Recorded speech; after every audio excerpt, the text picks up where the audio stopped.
Hi, welcome to another great episode of Spotlight on Great Blacks in Wax. I'm Sully Myrie. We have another wonderful episode for you today. Don't go anywhere.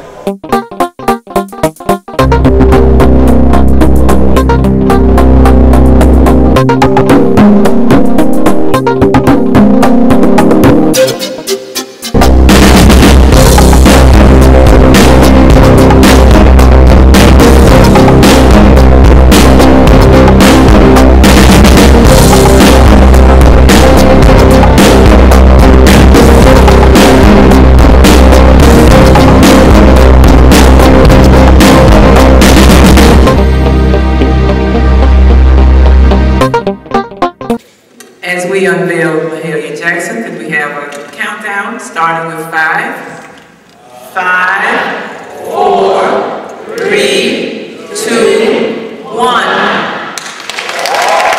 I thank the families, and I certainly thank our inductees for trusting us to preserve your legacy. Thank you.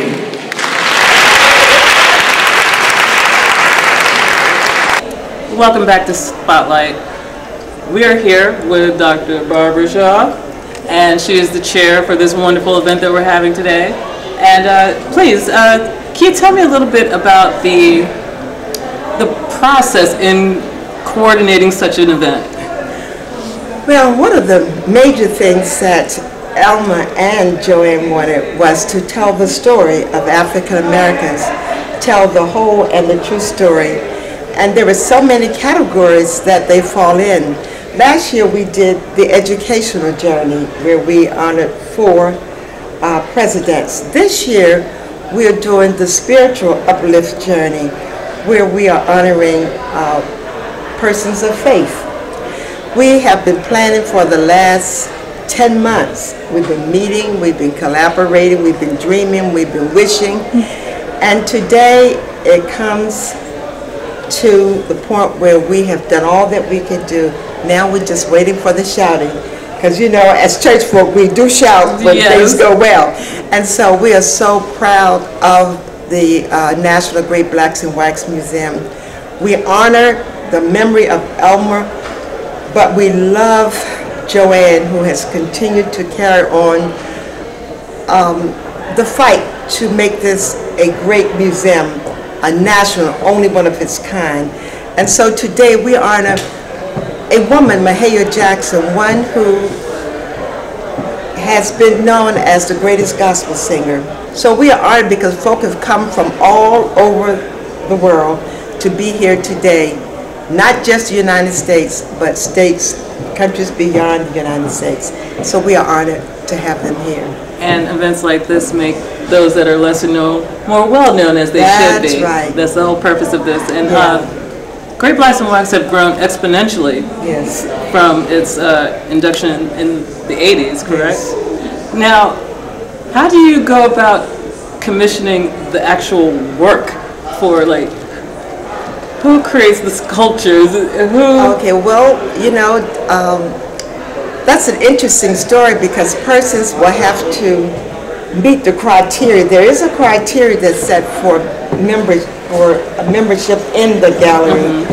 And once that's done, there is a tremendous cost that goes with creating a wax figure. And so that once that's done, then the organizations or the persons will then determine the route to take. This time our sculptor is in Ohio. And what he does is that we give the likeness of the person, and he creates a clay image. Since that's the clay image, which is very difficult for me. For Dr. Martin, it's very easy. But for me, it's very difficult. All I see is white clay, and I don't see the chocolate or the brown or the tan. And so, but then you learn how to get an eye for it, and then you do it. And then finally, Southwest flies the final figure to Baltimore, and thus we're here today. That's wonderful. Thank you so much for informing us. And is there anything else you'd like to share before we go? Well, I hope that this goes far and wide because I think the world needs to know about the National Great Blacks in Wax Museum. It is not a local museum, it is a national museum, and it's the only museum in the entire United States of America, black in wax. And so we ask you to go to our website, go down on North Avenue to visit, and by all means, become a contributing member of the National Great Blacks in Wax Museum. Thank you. You heard it here. Thank you so much. We'll be right back. Absolutely. Okay. As we remember Mahalia Jackson, please join me in welcoming Womb Work Productions, Inc. for a special tribute to her. Thank you.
Reminding us of the impact of her music's strength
at the inauguration of President John F. Kennedy.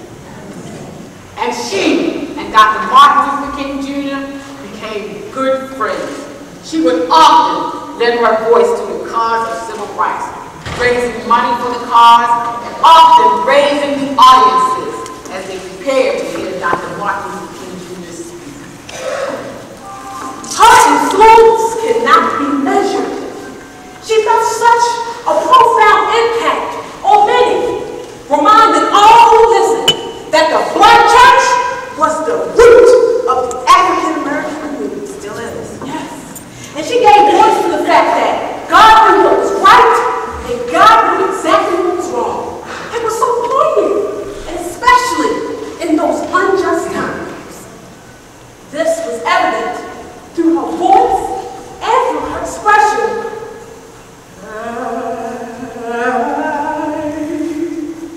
Been abused to Lord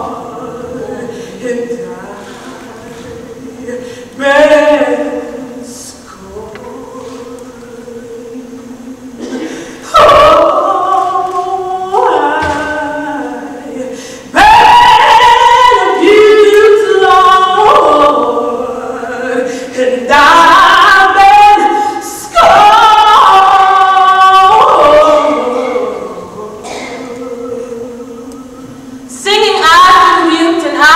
scorned.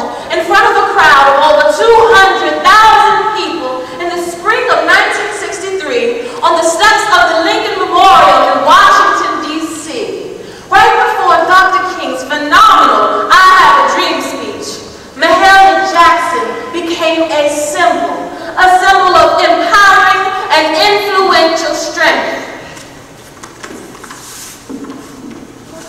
At the funeral for the Reverend Dr. Martin Luther King Jr., Mahalia Jackson sang his favorite gospel song. Precious Lord, take my hand, precious Lord. Precious Lord, take my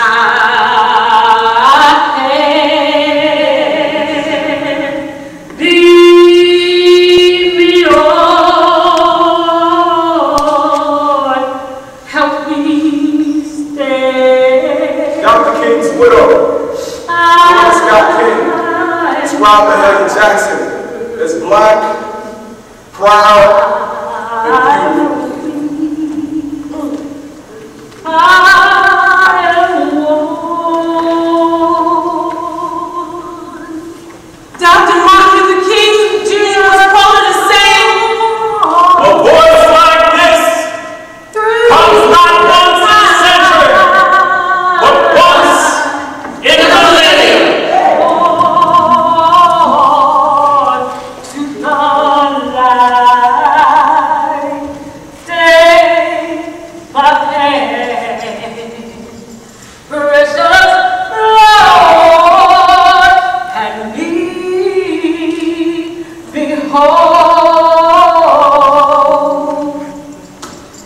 It'll be always high, high. It'll be always high, high.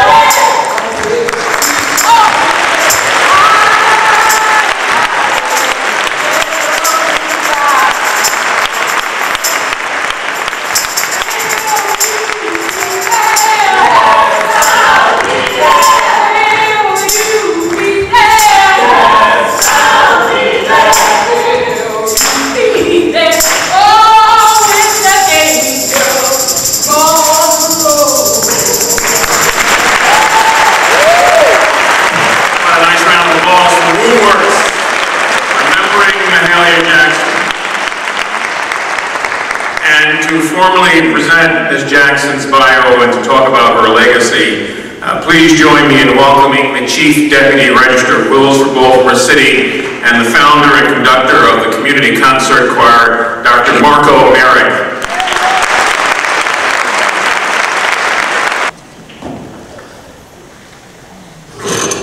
Good afternoon.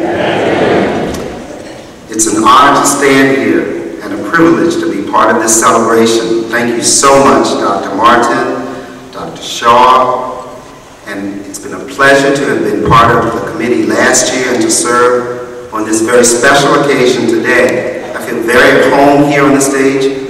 Morgan State University, having been a member of the faculty here. Religion is at my core, but music is my passion.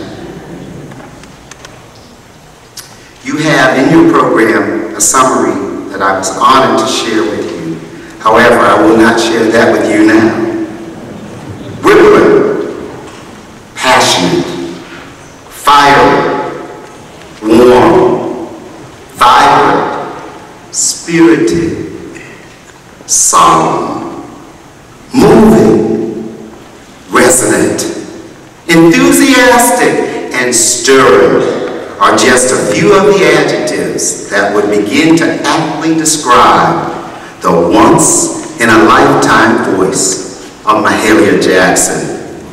As a child of the 60s in Baltimore, I knew that voice before I knew the name to whom that remarkable voice belonged.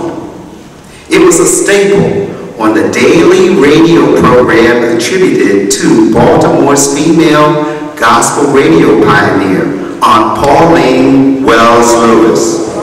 That's right, WSID, 1010 on your AM dial. Moving through our home, that incredible voice commanded my attention. Not knowing that it too, along with the rich music of my home church, Shiloh Christian Community, or the Glee Club at Leaf Walk Elementary School, and my cultural music experiences was really laying a foundation for my appreciation and my commitment to the music of the Black church, and has led to my having a career as a choral director and church musician for more than 38 years now. Once in a lifetime is appropriate, as the world has known only one Mahalia Jackson, a native of New Orleans, Louisiana, who was born in poverty in 1911 to her parents, steeped in religion and in lives of sanctity. This little girl, properly named Mahalia, was fondly called Haley. And she lived in a home occupied by 13 people in the Black Pearl section of the Carrollton neighborhood in New Orleans. She began singing in the Mount Mahalia Baptist Church as early as age 4. Innately gifted, young Haley was exposed to New Orleans' sultry sounds of jazz and blues, but she was inextricably bound to the church, as her father, John A. Jackson, was a minister, as well as a dock worker and a barber. Her mother passed away while Hallie was only 5 years old. She and her siblings were reared by her Aunt Duke, who predicted that young Hallie would one day sing before royalty. What a prophecy. By age 16, the Great Migration enabled that she would move to the south side of Chicago with her family, and was quickly singing in the Greater Bethlehem Baptist Church. In 1929, the father of gospel, Thomas Dorsey, enlisted this young voice to feature his music at programs, conferences, conventions, and concerts. His masterpiece, Precious Lord, Take My Hand, became her signature song. Although Jackson married Isaac Hockenhall, a graduate of Fisk University and Tuskegee Institute, he was 10 years her senior. Their marriage ended partly because of his insistence for her to sing secular music. While Mahalia incorporated the freedom and soulful improvisation that she knew in her music, she firmly resolved to sing only God's music. And I quote, "I sing God's music because it makes me feel free and it gives me hope. With the blues, when you finish singing, you still have the blues." Her conviction and focus to practice, cultivate, and nurture the divine instrument she had been given enabled Mahalia Jackson to flourish as the preeminent gospel solo voice of the 20th century. Her performances garnered standing room only crowds around the world and led her before royalty, just as her aunt prophesied. Her talent produced thousands of recordings with several labels and prompted her appearance as the first ever gospel singer to stand on stage at Carnegie Hall. Mahalia's presentations ranged from basic piano and organ accompaniment to full orchestras and even bands clamoring to accompany her. While most of her performances took place in concert halls more than in churches, it is so fitting and proper today that during this ceremony, it is well noted that Mahalia Jackson performed in Baltimore at Bethel AME Church, as well as the Masonic Temple. I'm blessed to have an aunt who will be 106 years old this year, who was a schoolmate of Thurgood Marshall. And my Aunt Ruth has told me how she, as a young girl, begged her parents for the astronomical 50 cents to purchase a ticket to see Mahalia Jackson at Bethel AME Church. Reflect back, if you would, in Baltimore and other cities around the country, while moving through neighborhoods on Sunday mornings, you'd hear the sound of Wings Over Jordan pealing from homes. And so it was also the voice of Mahalia Jackson that reverberated from the homes of many. Move on up a little higher. My soul looks back and wonder how I made it over. Joshua fit the battle, Jericho. How great thou art. Swing low, sweet chariot, in the upper room. Just a closer walk with thee. The Lord's Prayer. If I have wounded any soul today, He's got the whole world in His hands. If I can help somebody, or just the tip of the iceberg of those melodies that ring in our heads when we think of Mahalia Jackson. One of her most compelling performances was her rendition of Sooner Will Be Done with the Troubles of the World in the 1959 motion picture version of Imitation of Life. Also known as a freedom fighter and a passionate civil rights activist, she was commissioned to sing I've Been Viewed during the 1963 March on Washington, just before Dr. Martin Luther King Jr. presented his I Have a Dream speech. And as his favorite vocalist, it was again that Mahalia would sing at Dr. King's funeral in April 1968. Singers will come and go. Music will ring and echo, dissipate and swell, peel and flutter, roll and rock, inspire and comfort, motivate and resonate over the ages, but only one voice in a lifetime will the world know as an inimitable voice, that being Mahalia Jackson. She quietly left us while I was 10 years old in 1972, but her voice and powerful message is as vibrant today as it was when she walked and sang among us. It is my honor and pure pleasure to celebrate this music icon of the world, the Queen of Gospel, which is another priceless music idiom fostered by Black Americans. Today we celebrate and perpetuate Mahalia Jackson.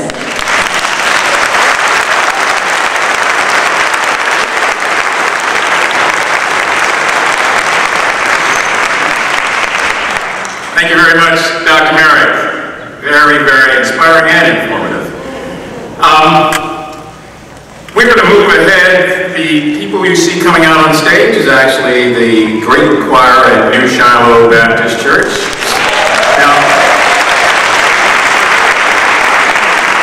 Now there's a reason why they're called the... Hello and welcome back to Spotlight. And please introduce yourself to our audience. I'm Dr. Karen E. McCrae. I'm a resident of Baltimore, Maryland. I attend God's Amazing Grace. I'm here for this great occasion mainly because of Mahalia Jackson when I was a child.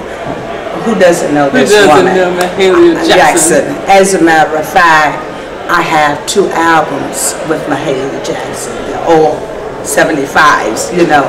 And I have those in my collection, and my children and I, we pull them out from time to time because this is a voice that just radiates even today. Oh, I remember every Sunday morning growing up. Mahalia.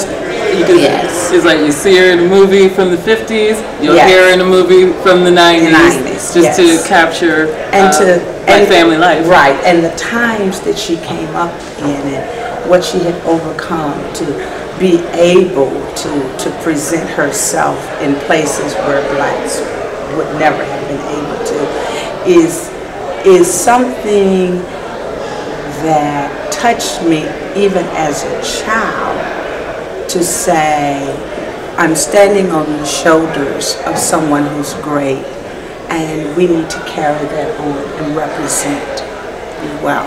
And that's what events like this with Blacks of Black does. Try to perpetuate the story, let people know the history. And I really do thank you for your input and your contribution here. Thank you. So anything else you want to add to our audience before we go? Only I would say that anyone watching this, that if you have opportunity to go to the Great Black and Wax Museum and see the story of African Americans, of where we've come from, where we are now, and even possibly where we can go into the future, and know that we have a rich and vibrant history and what we've contributed to the United States of America. And I wish everyone well. We hope that you learned a lot today. We hope you enjoyed the show, and come back next time.